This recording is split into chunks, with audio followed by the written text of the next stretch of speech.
ওচৰৰ বিল এখনত মানে ঘৰৰ ওচৰৰ বিলখনত মাছ ধৰিবলৈ ওলালোঁ। এইখন দেখিছেনে? সৰুৰ পৰা ইয়াতেই মানে মাছৰ খেল কৰিয়ে ভাল পাওঁ মানে। আৰু জাকৈ এখন যদি পাওঁ নহয় একো নালাগে, এনেই বাই ফুৰোঁ মানে য'তে ত'তে।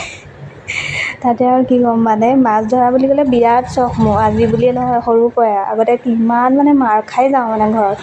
তো আহিছনে কৈ থাকে। মানে বৰ্তাকৰ ভাইটিয়ে ক'লে বোলে পুখুৰীলৈ আহিছোঁ ব'ল বোলে, মাছ বোলে ধেৰ আছে। মানে পানী মানে বৈদ্য পানী মানে একদম আঁঠু পাৰ হৈ গৈছে। কিন্তু মানে হ'লেও বোলো ব'ল। তাৰপৰা সি কৈছে ৰাতিপুৱাই বোলে তুঁহগুৰি দি থৈছোঁ, মাছে বোলে টিপটিপাই আছে, ব'ল। মই বোলো ব'ল তেতিয়াহ'লে।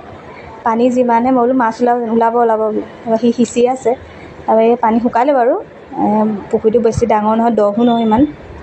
মাছে টিপটিপাই আছে বাৰু, নাইকিয়া নহয়। কাৱৈ মাছ এনেকৈ যি মাছ ধৰা বুলি ক'লে চখটো মোৰ আগৰ পৰাই বেছি। এতিয়াৰ পৰা নহয় আৰু, ঘৰলৈ গ'লে এইটো কাম কৰোঁৱেই আৰু দেখিছেনে মাছ ইমানকেইটা পলাওঁ। কুচিয়া এটাও পালোঁ আৰু দেই, প্ৰথমতে নাপাইছিলোঁ পলালে। তাৰপিছত